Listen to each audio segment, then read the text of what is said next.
Once again, Blup is just gonna march right up to the stranger and be like, "Hello, my name is Sir Patricia Luscious Evelina Poplophicus III. I am looking for Speaker Bren."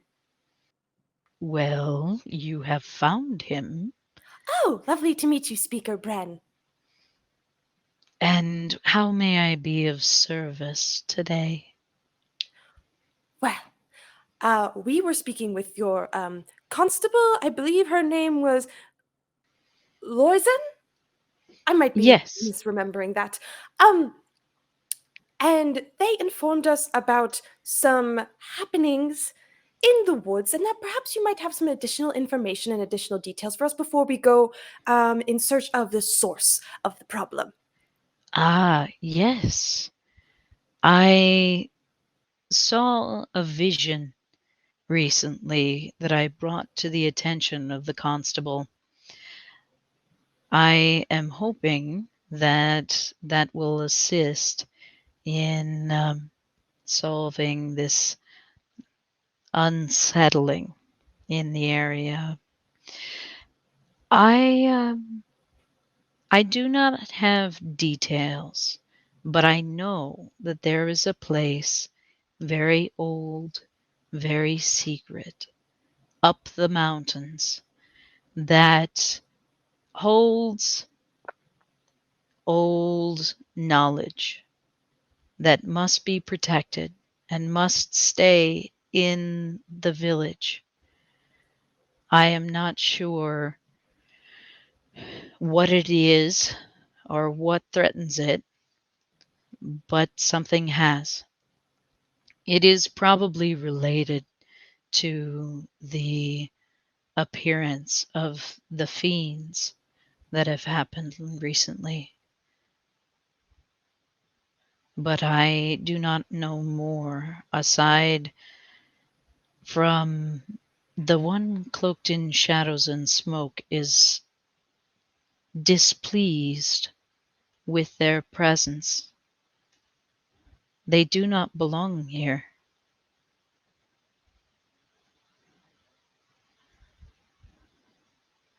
But there is something that must be retrieved, must be protected.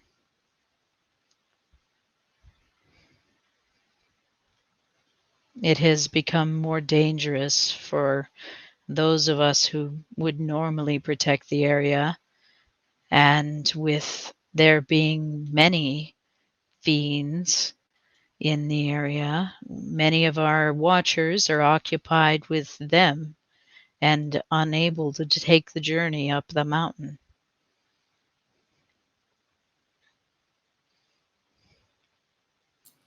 And you do not know the exact nature of this item? No, only that it is knowledge to be protected.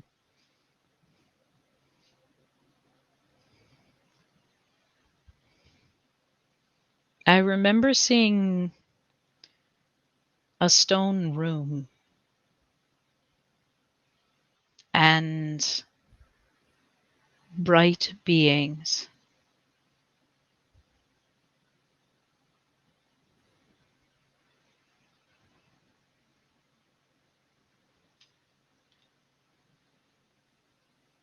Yes. Would I happen to have read anything about that? Or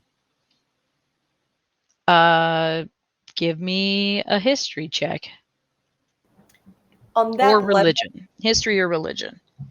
would I be able to do a religion check as well? Yeah. I think with Edward's background, he's kind of thinking through something. Okay.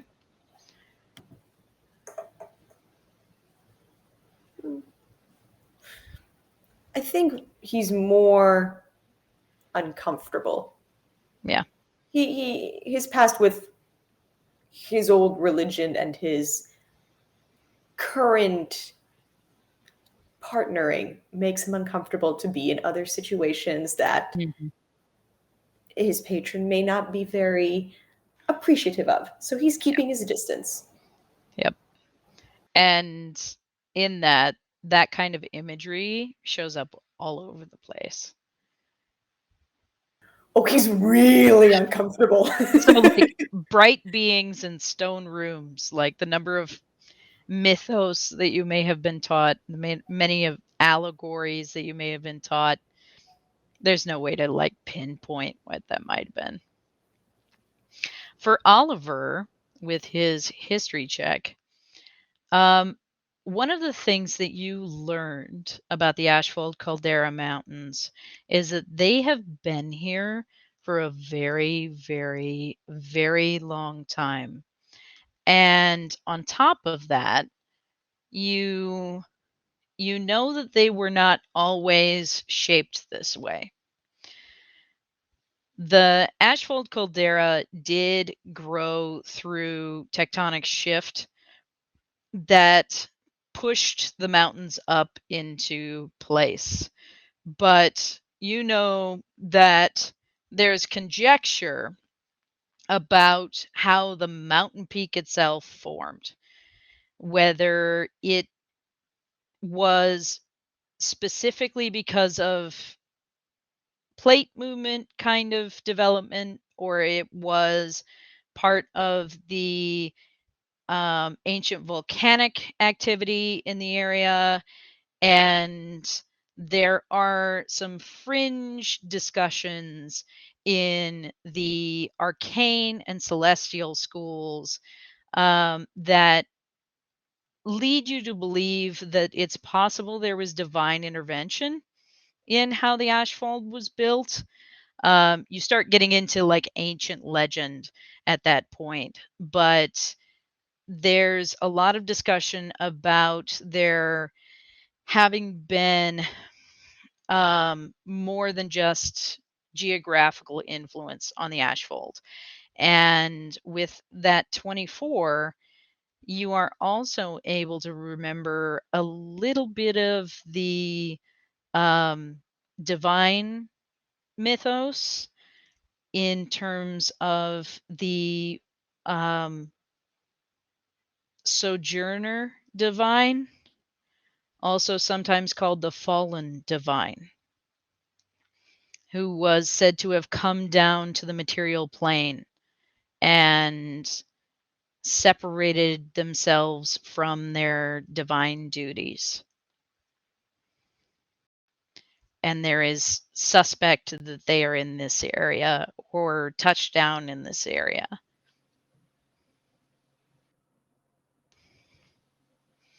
Okay. So that was a lot, but also I'd like to at least relay that to my party members. So I wax poetic for a bit. It's like blah blah blah, mountain range, sojourners. Yes. But yeah, I'd like to like relay that information to everybody. Yeah. I And would like Speaker Bren kind of like nods along with you, like confirming all of that information that you're remembering, and kind of nervously grabs the edge of their mantle that they're holding. It's kind of more of like that kind of I am around people right now kind of social tick. Um, but Relatable, it's relatable. very clearly grabbing that item of their clothing. Bleb would like to ask a follow-up question. Um, Regarding the bright beings, were you able to see some form or shape of them? When you say beings, were they amorphous or did they appear human, elephant, angelic, It was me-shaped, something? difficult to tell. It it was a vision, and I have known that many of the things that I see in visions are more vague indication or symbol than a literal presentation. But they looked like us, I guess. Um, but they were brilliant and seemed part of the past.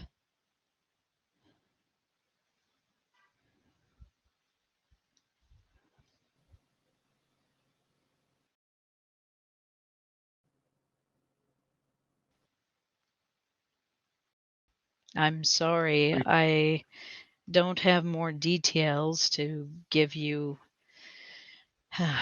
a compass, but I appreciate your coming to resolve this for us. One last question. I don't suppose you recognize the stone in the stone room? It did look somewhat similar to things that we see here, Mm-hmm. somewhat like the forge in some ways, but that could just be that is the stonework that I am familiar with. Would probably have not snuck off, but kind of slid off towards the door to check up at the weather again, knowing that things were blowing, just All to right. see how they, if anything had changed. Okay. Go ahead and make that D4 roll for me. And Oliver had a question.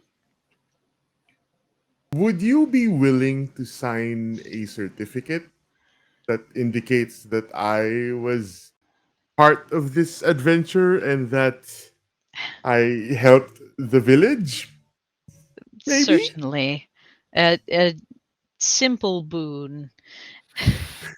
That is assuming that you were able to make it back to the village unscathed and settle these visions that I've been having.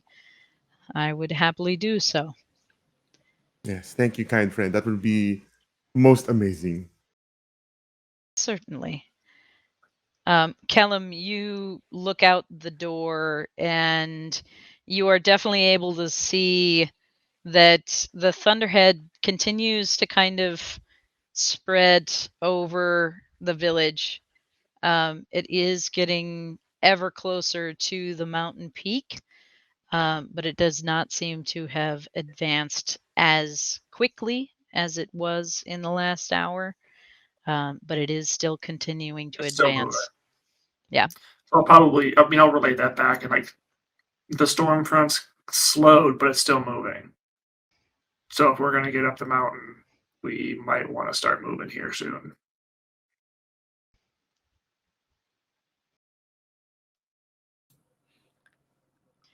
So,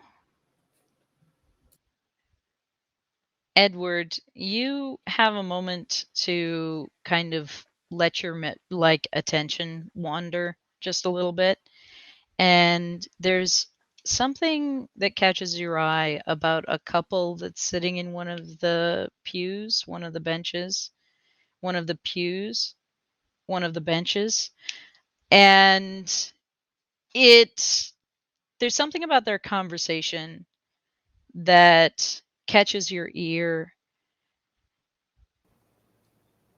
but it's off. There's something not quite right about it. And you hear in the back of your head, give in. Okay. I think for one, Edward, who has had this voice before, he's kind of developed a tick of it where he just kind of scratches his ear as a way to just kind of be like, shut up. He doesn't want it. Now I don't hear the full conversation going on, do I? No, it's kind of like when you hear a conversation on the other side of a closed door. Right. It's just I like think- on the outside of your periphery, and there was something that like drew your attention over that direction. Yeah. He does want to know though.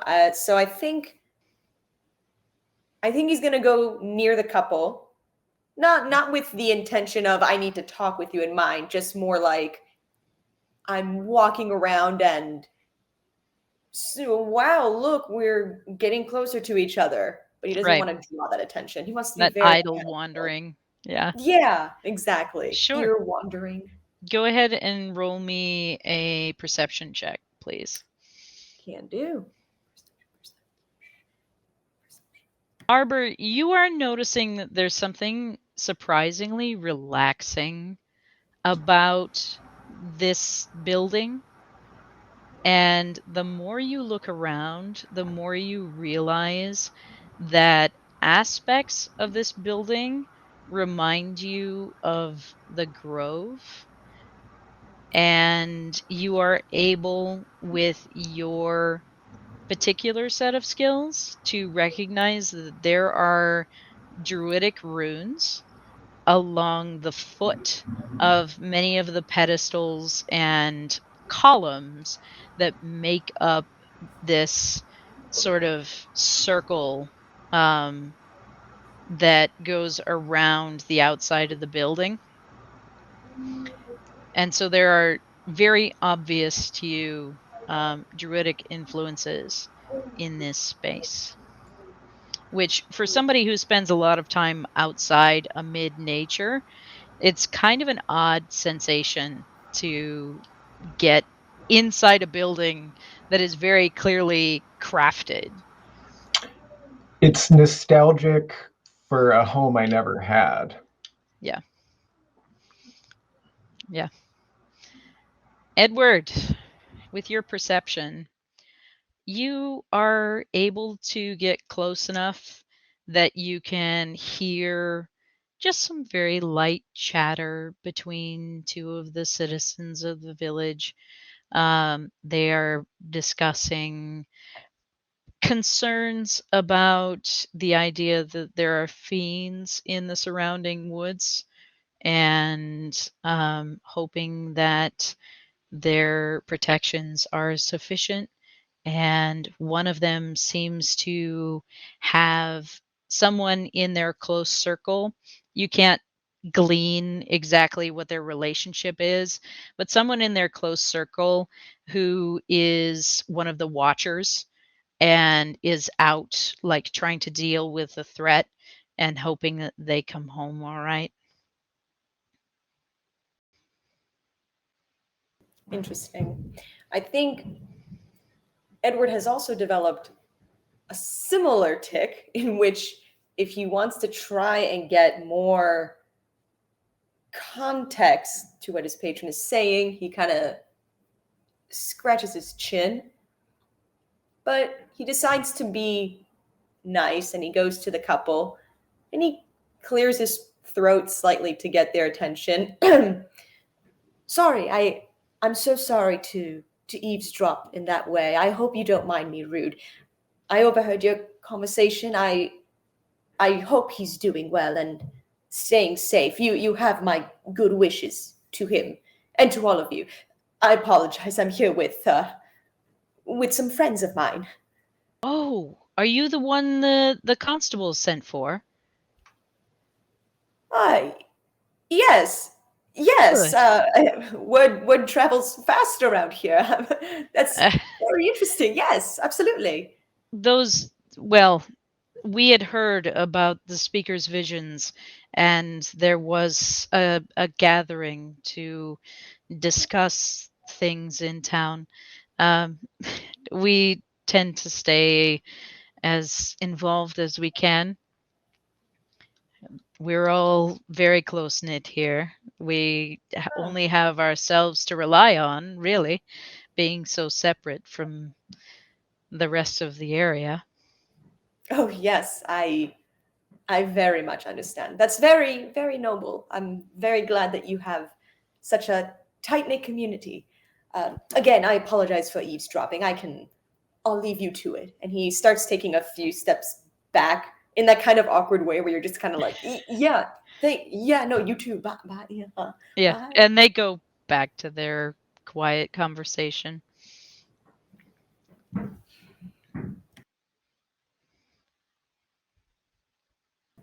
All right. I think that'll be it for Edward. He's gonna, mosey back to the group, Hmm. but He's truthfully not paying attention to the matter at hand. His eyes are wandering everywhere. He's trying to grab something where he can say, "Yes, I know what you want," but right now he's just. Mm-mm. Does Edward look particularly scatterbrained, or Not scatterbrained, but I think at first glance you can tell that he's not paying attention. It looks more like his mind is wandering and he's staring at everything curiously. I wouldn't say scatterbrained though. More lost in thought. Okay, but that doesn't seem out of the norm for him. So No. no, okay. Yeah. So I feel like Blup is just excitedly talking to Oh yeah. Callum, and just being like, "Do you think we should try to leave before the storm comes in, or should we wait until after?" Oh, Edward, having a look around. Did you have a nice time? Lovely, great. What do you think, Callum? Yeah, it's not knowing how long the storm's going to last. If we want to get up, if you have any chance of getting hold of this, the source of this issue, we need to leave as soon as possible. Right. Okay. Well, let me swap my boots. And she proceeds to take off the new snow boots that she bought and put back on her boots of speed, because those are probably going to be much more useful. And just packs the snow boots away into her backpack. For now, it's like so, like at least for now, keep them accessible because we don't know when a storm might hit. But I think I kind of probably am heading more towards the door, like not impatiently, but more like I don't really know or care what's happening from like the religious side. Like I'm used to just being out in the world. So like I'm just gonna hang by the door and just kind of like wait for everybody to be done. This isn't my jam. Yeah. I'm gonna go. I'm just gonna sit by the door. Like you guys do your thing. Yeah. I'm just gonna hang out on the wall. I'm good. I feel like Callum is like the quiet child waiting for their parents to like say goodbye to everybody before I you know. leave. Like I'm not it's not impatient, but it's kind of like It's like, you guys do your we thing. need to I know this is go. how this works now. Like you've been around long enough. Like you kind of know everyone's got their little thing, and eventually we'll come back together again. Meanwhile, Blep will simply turn into the room and call out, "Friends, we should get going!" Just very loudly. Oh, must you Probably yell? disrupts people. Yes, in order to get attention, I am small, so therefore I must be loud. Yes, of course. I apologize. Thank you. Blessings be with you. Good luck on your journeys. We will do our best for you, Mr. Seeker Bren, sir. Thank you. And he just kind of has that like humoring, like Just kind of look on his face. turns Just and like, marches out the door. okay. Yeah, it's like Yeah. I go. And I walk away. Mhm. So you are back out into the market square. You have noticed that a lot of the village seems to be picking up their pace a little bit. You're noticing stall keepers in the market square are kind of packing up their things and like tamping down their stalls and things like that. A lot of folks have already moved inside, and only people who have business seem to be out right now. They are moving with purpose. Yeah, so more just a question. I think we're just a kind of game mechanic wise. Mhm. I've got natural explorer that includes mountains. Will I know like how much storm I need to worry about before like snowshoes become involved, or is it? I'm trying to think So about the forge. at a glance, you know for a fact that there is snow up the mountain. There are going to be snowy paths. That storm is taking up a significant amount of sky at this point. And not only is it snowing, it's thunder snow as well. So you've got a lot of heavy precipitation in that storm. So not only are you going to be dealing with packed snow, you're going to be dealing with fresh snowfall as well.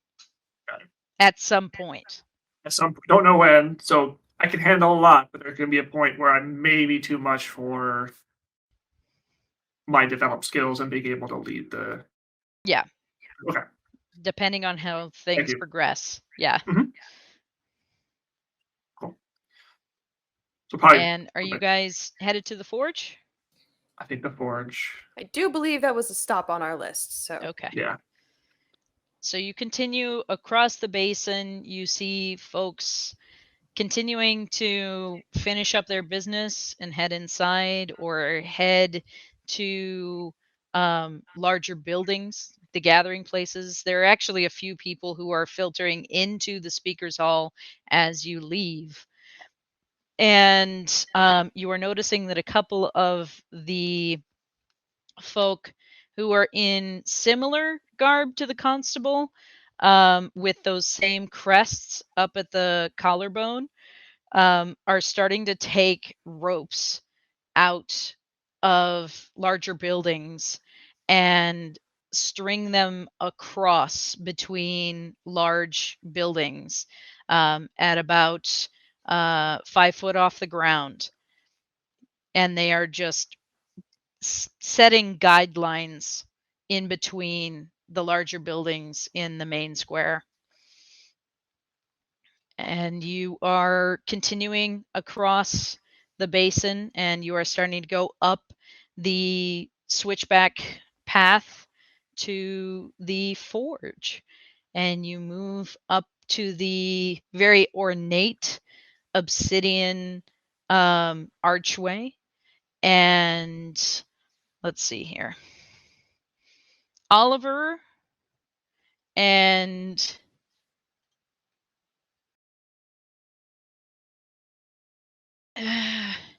Edward and Arbor, do you specialize in arcane?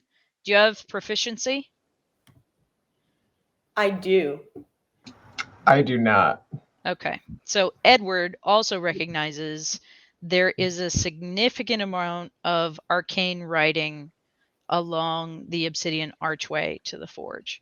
And as you get up to the entryway there, you see a couple of younger folk there with large barrows of piled ore and a slender man with a small pad um, and a quill, and he is like looking over what's in each of the wheelbarrows and taking inventory and explaining to them where this is going to end up as you walk up.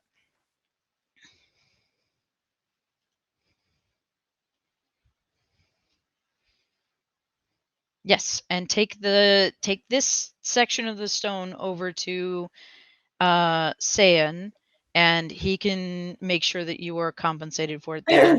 And yes, Ah, hello. hello. Can I help you? Edward turns to Patricia and he kind of nods his head, going, she's kind of like standing there, like watching him very excitedly, like, "You're doing great!"